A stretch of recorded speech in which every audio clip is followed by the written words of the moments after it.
Bonjour à toutes et à tous, ici Romain de CryptoTrader et je suis ravi de vous retrouver dans cette première vidéo d'analyse fondamentale.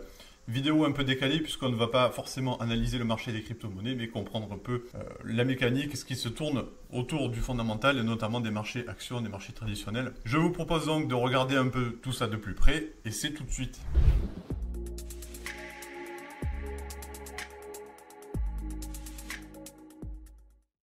Et pour commencer, eh bien, vous avez la heatmap ici de l'indice Nasdaq 100, donc l'indice américain principalement basé sur la technologie. Pourquoi je vous montre cette heatmap? C'est pour comprendre un peu l'intérêt de cette vidéo fondamentale, c'est que depuis le début d'année, on a un rallye haussier qui s'est installé sur l'ensemble du marché américain notamment. L'ensemble du marché européen est un peu plus ralenti par rapport à l'année précédente, toutefois le marché américain reste très résilient. Je vous propose de comprendre un peu tout ça, comprendre à travers les chiffres macroéconomiques pourquoi on reste quand même résilient, pourquoi le marché reste très optimiste malgré quand même une situation qui reste très peu à l'avantage du marché action, du marché à risque. Et donc l'idée c'est de mettre en avant ces points-là et de mettre en avant les risques, notamment pour le marché crypto pour les prochains mois, et de comprendre un peu donc ce qui pourrait se passer après l'été. En résumé, cette heatmap permet vraiment de comprendre que les valeurs technologiques ont retrouvé énormément de capitalisation, notamment les plus gros, que ce soit Apple, Amazon, Tesla qui a fait plus de 100% de hausse et notamment Nvidia qui a plus que doublé, vous le savez maintenant, et qui a eu une action qui ne cesse de croître de façon exponentielle. Alors ça pourrait aller à l'encontre des choses puisque toutefois il faut noter que les taux d'intérêt directeurs remontés par la Réserve fédérale restent toujours au-delà des 5%. Ces taux d'intérêt, il est très important de les prendre en compte puisque pour l'instant les États-Unis sont l'un des pays qui a le plus gros taux directeur.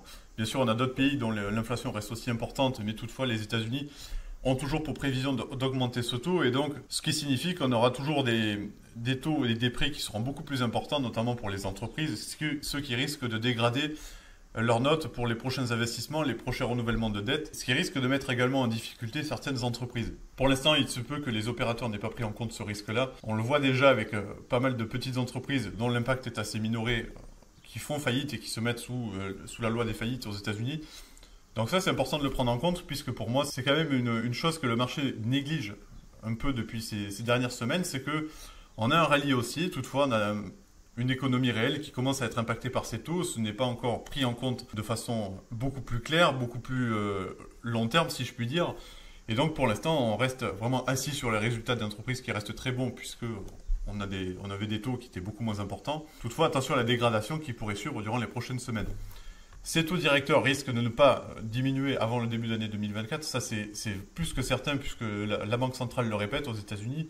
Les taux resteront hauts jusqu'à la fin d'année 2023 au mieux. Et on risque d'avoir d'autres nouvelles hausses de taux à venir. Vous avez ci-dessous la probabilité donc d'une augmentation de taux sur les différents prochains rendez-vous de la Réserve fédérale. Donc ici, ce sera la semaine prochaine, le 26 juillet 2023, et vous voyez que la hausse de taux est vraiment pricée de la part des opérateurs. On aura des taux qui seront entre 525 et 550 points de base. Ça, c'est quasiment sûr. On est à 99,8%, voire 100%. Donc là, on s'attend vraiment à une hausse. Toutefois, on s'attend toujours à une stabilisation, comme on peut le voir jusqu'à la fin d'année, sur ce niveau-là. Donc attention, puisque là, on peut voir le marché qui price vraiment le fait qu'on reste sur ce taux-là. Il suffit qu'on ait une inflation ou une économie vraiment très résiliente et donc qui ne permet pas un retour à l'inflation sur la zone des 2% comme le voudrait la Fed, pour que cette dernière prenne la décision de rajouter une hausse de taux, ce qui à mon avis stresserait vraiment le marché puisque ce n'est pas encore pris en compte. On aurait beaucoup plus de volatilité, on le verra tout à l'heure que celle-ci est au plus bas sur des niveaux historiquement bas, et donc pour l'instant on reste très optimiste malgré des taux qui sont très hauts. Et donc on peut le voir pour la fin d'été, début de l'automne, ce sera plutôt vraiment une stabilisation des taux et donc une baisse de taux attendue en début d'année, premier trimestre 2024. Du côté européen, ça reste un peu la même chose. On a toujours une hausse de taux qui est en cours. Là, à la différence des États-Unis, on n'a pas forcément de stop sur cette hausse de taux. On attend vraiment une nouvelle hausse de 0,25 points de base la semaine prochaine. Et donc pour l'instant, eh bien, on a une Europe qui reste très forte, qui reste puissante au niveau de cette hausse de taux, qui reste plutôt virulente quand même, puisque on a une inflation qui reste beaucoup plus importante. On peut le voir en Allemagne notamment, avec des prix qui commencent à rebondir à la hausse. On est toujours aux alentours des 6%. On est beaucoup plus haut que par rapport aux États-Unis, qui eux sont plutôt aux alentours des 3 à 4%. Vous l'avez ci-dessous, donc l'inflation vraiment qui reste toujours haute. Elle a été publiée hier également en Europe. Ça continue de diminuer, mais comme on peut le voir ici, c'est pas forcément la baisse qui était prévue. On est toujours loin des 2% comme le voudrait Christine Lagarde, et donc pour l'instant, eh bien, on reste bloqué sur ces niveaux-là. Pas forcément d'intérêt de stopper la hausse de taux, voire même encore plus important de baisser ces taux. Et donc il suffit de rester prudent quand même sur le marché européen, puisque pour l'instant on reste sur une inflation qui est forte, on reste sur des prix forts, sur un marché qui souffre et donc forcément des opérateurs qui vont être un peu plus frileux par rapport au marché européen. D'un autre point de vue, on a toujours le risque de récession. Donc, les opérateurs repoussent cette échéance. On a une récession qui, pour l'instant, n'arrive pas. En tout cas, c'est ce que disent l'ensemble des médias. Toutefois, il faut noter que pour l'Allemagne, par exemple, on a eu 2 trimestres consécutifs sur le PIB, donc pour l'instant ça fait une récession technique. Et ça c'est vraiment la première, c'est une première en Europe également puisque on a une croissance qui est au plus bas, on a une croissance qui est proche des 0 voire des 1%, et là pour l'instant on est très faible par rapport aux États-Unis où on le verra tout à l'heure. Le PIB reste beaucoup plus important, beaucoup plus fort, on est loin de ce risque de récession pour les États-Unis. En Europe on commence à toucher à ça. Le marché immobilier souffre également par rapport au taux, donc attention puisque ça fait beaucoup, et forcément le marché ne l'a pas forcément pris en compte, où on a eu un peu plus de cupidité durant les derniers mois, et à mon avis on a toujours de la volatilité qui risque d'impacter aussi le marché des crypto-monnaies, et donc de ce fait de remettre des prix sur des supports beaucoup plus critiques, et donc vraiment de rajouter du stress au marché sur les prochains mois. Voilà, je tenais à vous montrer également le PIB des États-Unis pour vous montrer qu'on était vraiment plus fort, beaucoup plus puissant actuellement, avec une économie vraiment résiliente, comme on peut le voir, malgré ces taux, et donc le pays continue de bien fournir. On a un marché de l'emploi qui reste très résilient, comme on peut le voir ici avec les chiffres du chômage qui sont publiés chaque semaine, chaque jeudi aux États-Unis. Ces chiffres du chômage ne décollent pas, donc ça veut dire qu'on a toujours des entreprises qui restent optimistes sur les prochains mois, qui ne font pas de licenciements, et donc pour l'instant ça montre qu'on a une économie américaine qui est résiliente, et ça la Réserve fédérale le prend en compte, et vraiment ça justifie le fait d'avoir des taux qui resteront élevés jusqu'au moins la fin d'année. Allez, je vous propose de passer sur la vue graphique tout de suite sur l'écran, en expliquant notamment pourquoi il y a quand même un gros risque par rapport à l'inflation, puisque celle-ci est quand même dictée en grande partie par l'énergie, les prix de l'énergie, et depuis quelques temps on a eu un pétrole qui faisait quand même un range de court terme qui était coincé dans un range de court terme avec des bornes basses entre 67 et une borne haute entre 75 $. Pour l'instant, on est en train de casser à la hausse cette borne haute. Regardez également les prix par rapport à Ishimoku, on est sorti par le haut du nuage. D'un point de vue technique, ça appelle quand même à la prudence puisqu'un pétrole qui remonte risque vraiment de rajouter une pression inflationniste supplémentaire. D'un autre côté, c'est assez positif puisque ça veut dire qu'on écarte un peu le risque de récession, puisqu'une économie qui va tourner est une économie qui va consommer du pétrole, et donc la demande en augmentation fait que le prix va être un peu plus important. Toutefois, techniquement, ça montre également un signe assez positif, un signe acheteur pour le pétrole qui pourrait renvoyer des prix vers la Kijun mensuelle que vous avez ici, notamment le haut du nuage, ce plat de SSB situé à 81 $. C'est la prochaine grosse résistance technique d'un point de vue technique pour le dollar. Pour le pétrole, pardon. Donc un pétrole qui rebondit, c'est une inflation qui risque de rebondir également, et donc qui risquera de justifier pourquoi la Réserve fédérale augmenterait un peu plus ses taux à l'automne prochain. Vous aviez à l'écran ici donc un agrégat de matières premières. C'est l'Ixor qui permet d'avoir ce graphique-là. Donc là, d'un point de vue journalier, on avait cette grosse tendance baissière qui était en place. Je vous ai tracé cette trendline puisque, à mon avis, il faut vraiment la prendre en compte. On a une première alerte ici de rebond technique qui se met en place. On est loin sous le nuage journalier. L'ensemble de ces matières premières tente un rebond technique. Toutefois, il faut noter que ce n'est pas encore fait. Et le fait qu'on reste bien sous ce nuage permet vraiment de bloquer les prix sur ce niveau-là et de limiter quand même l'inflation au niveau actuel. Toutefois, attention, puisque si le rebond technique évolue, si on casse vraiment les 21 $ ici pour le produit, attention à ce rebond qui risque de s'accélérer, attention donc à l'ensemble des produits et des matières premières qui vont rebondir, et là aussi attention à cette inflation. C'est pourquoi je vous dis, à mon avis, le risque inflationniste n'est pas encore écarté, tout comme le risque de récession, et donc sur un marché des cryptos, c'est un peu plus de souffrance à venir, au moins après l'été qui passe. D'un point de vue de la volatilité, on peut voir que les investisseurs sont plus qu'optimistes puisqu'on est sur des plus bas. C'est ce que je vous disais tout à l'heure, c'est qu'on a vraiment des prix qui sont au plus bas pour la volatilité. On a même cassé l'ancien plus bas de juin 2021, c'est vous dire. Là, on est vraiment dans une situation où on se dit l'économie va bien, on continue d'être haussier, on a des prix qui sont portés par le haut, on a une certaine cupidité qui est en place sur le marché. Et donc, pour l'instant, on se dit rien ne peut nous arrêter, on est invincible.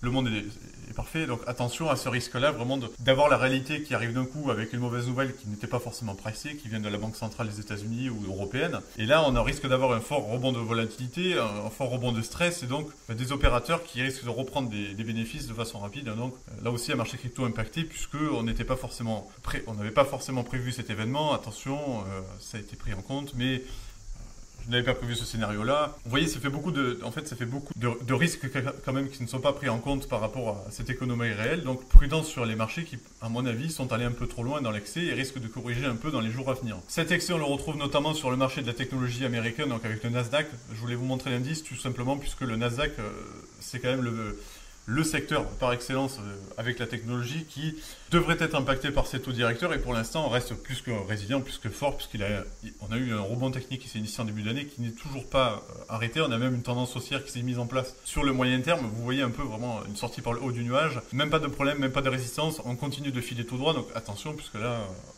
On est sur un marché plus que puissant. Il n'y a forcément pas de risque de retournement pour l'instant. On n'a pas forcément de signal baissier. Ça, c'est vraiment loin. On aura la Tenkan hebdomadaire qui se situe à 14 700 points. On a un Nasdaq qui est plus que fort, malgré une économie qui a des taux directeurs qui sont beaucoup plus hauts, des entreprises qui vont devoir emprunter à taux beaucoup plus hauts. Et ça veut dire qu'on aura des dettes qui vont devoir payer beaucoup plus. Il va falloir quand même des résultats beaucoup plus solides. Il va falloir que le cash flow suive. Pour l'instant, je trouve que ça reste quand même très optimiste. Donc attention à ce marché qui, à mon goût, reste un peu trop risqué ces jours-ci. D'un point de vue de court terme, avec le graphique journalier, on peut le voir ici, ça se traduit par une accélération haussière presque exponentielle ici. Les bons résultats d'NVIDIA, les bons résultats d'Apple, des grosses valeurs technologiques qui sont portées par le haut, la spéculation autour de Tesla, la communication d'Elon Musk sur son nouveau Cybertruck, ça permet vraiment de rajouter un peu plus de peps, je pense. Et là, pour l'instant, on a vraiment une tendance haussière qui est bien établie. On a une Tenkan journalière là aussi qui est haute.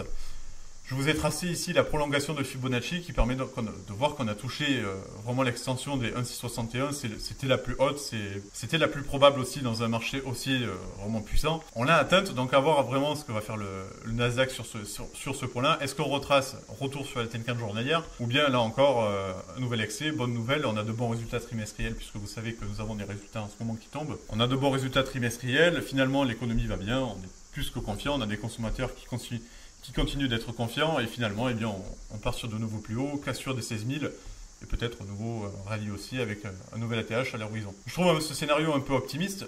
Il faudra voir comment le marché réagit. Évidemment, c'est lui qui dicte le ton. Toutefois, je pense qu'un retracement sur la Tenkan journalière reste quand même probable. Attention, si on casse la Kijun, à mon avis, ça va rajouter beaucoup de stress sur le marché. Il va falloir quand même rester prudent. Pour moi, le Nasdaq atteint des sommets vraiment à voir sur les prochains jours. Allez, je fais un rapide tour sur le dollar, puisque vous savez que le dollar sera forcément impacté par la Réserve fédérale et la décision qui en sortira la semaine prochaine.